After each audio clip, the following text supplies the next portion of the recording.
जय हिंद मेरे प्यारे साथियों, एस स्टडी में आपका स्वागत है। आज मैं आपको कक्षा 9वीं के अर्थशास्त्र बुक के चैप्टर 1 यानी पालमपुर गांव की कहानी के बाद का क्वेश्चन आंसर करवाने वाला हूं। तो आइए इसका क्वेश्चन आंसर करें। तो शुरू करते हैं। तो चलिए हम प्रश्न अभ्यास शुरू करते हैं। तो हमारा पहला प्रश्न है, भारत की जनगणना के दौरान 10 वर्ष में एक बार प्रत्येक गाँव का सर्वेक्षण किया जाता है। पालमपुर से संबंधित सूचनाओं के आधार पर निम्न तालिका को भरिए। तो आइए, पहला है क्वेश्चन कहता है अवस्थिति क्षेत्र। क नंबर गांव का कुल क्षेत्र, ग नंबर भूमि का उपयोग हेक्टेयर में। आगे देखते हैं, इसका आंसर देखते हैं। इसका आंसर है क नंबर अवस्थित क्षेत्र यानी पड़ोसी गांवों व कस्बों से अच्छी तरह जुड़ा हुआ है।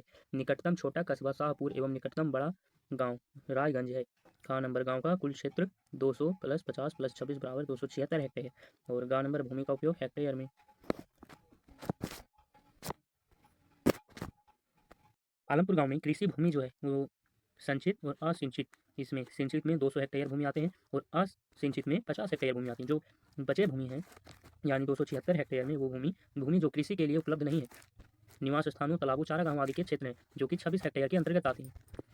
और सुविधाएं शैक्षणिक जो घ नंबर क्वेश्चन तालिका था, ये घ नंबर तालिका, ये यहाँ इसको भरा गया है। देखिए ये रहा, यहाँ बताता है कि शैक्षिक एक उच्च विद्यालय, 2 प्राथमिक पाठशाला, यानी पालमपुर में एक उच्च विद्यालय और 2 प्राथमिक पाठशालाएं हैं। और चिकित्सा, एक सरकारी प्राथमिक स्वास्थ्य केंद्र और एक निजी दवाखाना। बाजार, एक सुविकसित बाजार। बिजली पूर्ति, पालमपुर के अधिकतर घरों में बिजली के कनेक्शन लगे हुए हैं। संचार, सड़कों में परिवहन की सुविकसित प्रणाली। निकटतम कस्बा शाहपुर। तो ये इंपॉर्टेंट क्वेश्चन भी है, तो पूछा भी जा सकता है कि पालमपुर का सबसे निकटतम कस्बा कौन सा है, तो उसका आंसर होगा शाहपुर। अगला क्वेश्चन देखते हैं, प्रश्न नंबर दूसरा। तुम्हारा प्रश्न, खेती की आधुनिक विधियों के लिए ऐसे अधिक आगतों की आवश्यकता होती है, उन्हें उद्योगों में विनिर्मित किया जाता है, क्या आप सहमत हैं? उत्तर है हाँ। आधुनिक कृषि तरीकों को कारखाने में निर्मित अधिक संसाधन चाहिए। HYV बीजों का अधिक पानी चाहिए और इसके साथ ही बेहतर नतीजों के लिए रासायनिक खाद, कीटनाशक भी चाहिए। किसान सिंचाई के लिए नलकूप लगाते हैं। ट्रैक्टर एवं भैंसर जैसी मशीनों भी प्रयोग की गई। HYV बीजों की सहायता से गेहूं की पैदावार 1300 किलोग्राम प्रति हेक्टेयर से बढ़कर 3200 किलोग्राम प्रति हेक्टेयर तक हो गई और अब किसानों के पास बाजार में बेचने के लिए अधिक मात्रा में फालतू गेहूं है। तीसरा क्वेश्चन देखें, हमारा तीसरा क्वेश्चन है, पालमपुर में बिजली के प्रसार ने किसानों की किस तरह मदद की? तो उत्तर है, बिजली से खेतों में स्थित सभी नलकूपों एवं विभिन्न प्रकार के छोटे उद्योगों को विद्युत ऊर्जा मिलती है। पालमपुर के किसानों की बिजली के प्रसार ने विभिन्न तरीकों से सहायता की है। जो देखें तो है पहला पॉइंट यानी का नंबर, इसने पालमपुर के किसानों को अपने खेतों की सिंचाई बेहतर तरीके से करने में सहायता की है। इससे पहले वे रहट के द्वारा सिंचाई करते आए थे, जो अधिक प्रभावशाली तरीका नहीं था, किंतु अब बिजली की सहायता से भी अधिक बड़े क्षेत्र को कम समय में अधिक प्रभावशाली तरीके से सींच सकते थे। था नंबर, बिजली से सिंचाई प्रणाली में सुधार के कारण किसान पूरे वर्ष के दौरान विभिन्न फसलें उगा सकते हैं जाते हैं। ग नंबर, उन्हें मानसून की बरसात पर निर्भर रहने की आवश्यकता नहीं है, जो कि अनिश्चित एवं भ्रमणशील। घ नंबर, बिजली के प्रयोग के कारण पालमपुर के किसानों को बहुत से हाथ के कामों एवं चिंताओं से मुक्ति मिल गई। चौथा क्वेश्चन देखते हैं। चौथा क्वेश्चन है, क्या सिंचित क्षेत्र को बढ़ाना महत्वपूर्ण है और क्यों? तो सिंचित क्षेत्र को बढ़ाना जरूरी है क्योंकि भारत में मानसून की बरसात अनिश्चित व भ्रमणशील है। कृषि के अंतर्गत आने वाली भूमि किसानों के लिए पर्याप्त नहीं है। यदि किसानों को सिंचित भूमि खेतों के लिए उपलब्ध हो जाती है तो वे थोड़ी जमीन पर ही अधिक उत्पाद कर सकते हैं। अगला प्रश्न देखते हैं, 5वां नंबर, पालमपुर के 450 परिवारों में भूमि के वितरण की एक सारणी बनाई। तो ये सारणी बना हुआ है, इसे आप स्क्रीनशॉट भी ले सकते हैं। तो देखिए, भूमिहीन परिवार जो है उसमें 2 हेक्टेयर से कम भूमि वाले परिवार, भूमिहीन परिवार हैं 150, दलित, और 2 हेक्टेयर से कम भूमि वाले परिवार 180, और 2 हेक्टेयर से अधिक भूमि वाले 95, 10 हेक्टेयर से अधिक भूमि वाले परिवार 25 और कुल 450 परिवार, यानी पालमपुर में कुल मिलाकर 450 परिवार निवास करते हैं। पालमपुर में खेतीहर श्रमिकों की मजदूरी न्यूनतम मजदूरी से कम क्यों है? उत्तर है, पालमपुर में खेतीहर मजदूरों में काम के लिए परस्पर प्रतिस्पर्धा है, इसलिए लोग कम दरों पर मजदूरी के लिए तैयार हो जाते हैं। 7वां नंबर, अपने क्षेत्र में 2 श्रमिकों से बात कीजिए। खेतों में काम करने वाले या विनिर्माण कार्य में लगे मजदूरों में से किसी को चुने। उन्हें कितनी मजदूरी मिलती है? क्या उन्हें नगद पैसा मिलता है या वस्तु रूप में? क्या उन्हें नियमित रूप से काम मिलता है? क्या वे कर्ज में हैं? उत्तर है, हमारे क्षेत्र में रामदयाल और लक्ष्मी 2 खेतीहर मजदूर हैं जो एक निर्माण स्थल पर काम करते हैं। उन्हें मजदूरी के रूप में 70 से 80 रुपये मिलते हैं। हाँ, उन्हें मजदूरी नगद मिलती है। उनमें से अधिकतर को नियमित रूप से काम नहीं मिलता क्योंकि बहुत से लोग कम दरों पर काम करने के लिए राजी हो जाते हैं, क्योंकि उन्हें कम मजदूरी मिलती है, इसलिए वे कर्ज में डूबे हुए हैं। कम मजदूरी के कारण वे बड़ी कठिनाई से परिवार का भरण पोषण कर पाते हैं।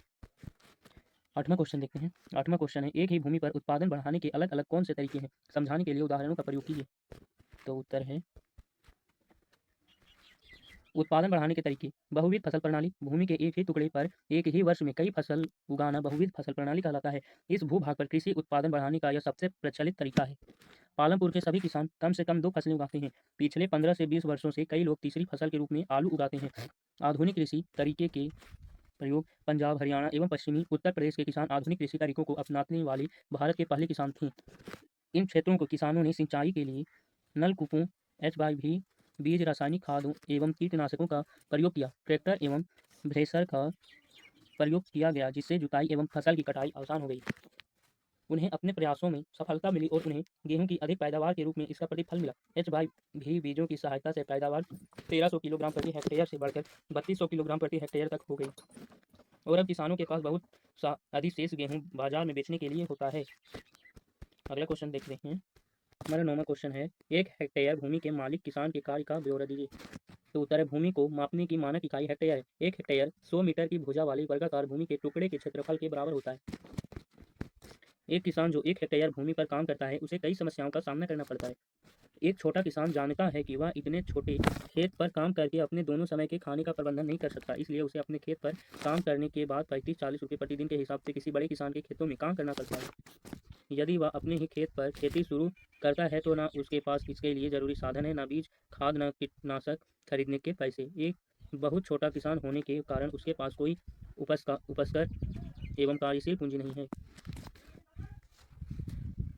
इन सब चीज़ों का प्रबंध करने के लिए उसे या तो किसी बड़े किसान से या फिर किसी व्यापारी अथवा साहूकार से ऊंची ब्याज दरों पर धन उधार लेना पड़ता था। इतनी मेहनत करने के बाद भी इस बात की संभावना रहती थी कि वो कर्ज में डूब जाए, तो जो कि सदैव उसके लिए बहुत बड़ी चिंता का कारण रहता था। अगला क्वेश्चन देखते हैं। क्वेश्चन नंबर 10, मझोले और बड़े किसान कृषि से कैसे पूंजी प्राप्त करते हैं? वे छोटे किसानों से भिन्न कैसे हैं?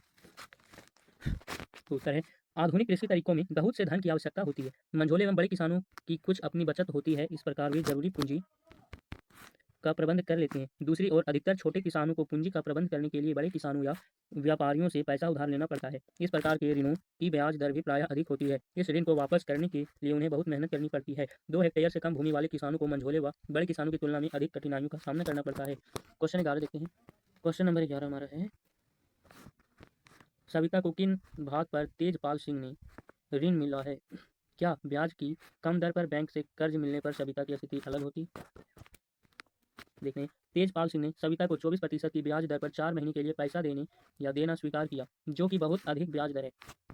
सविता एक कृषि मजदूर के रूप में कटाई के समय 35 रुपये प्रतिदिन की दर पर उसके खेतों में काम करने को भी सहमत होती है। तेजपाल सिंह द्वारा सविता से लिया जाने वाला ब्याज बैंक की अपेक्षा बहुत अधिक था। यदि सविता इसकी अपेक्षा बैंक से उचित ब्याज दर पर ऋण ले पाती तो उसकी हालत निश्चय ही इससे अच्छी होती। 12 नंबर क्वेश्चन देखते हैं।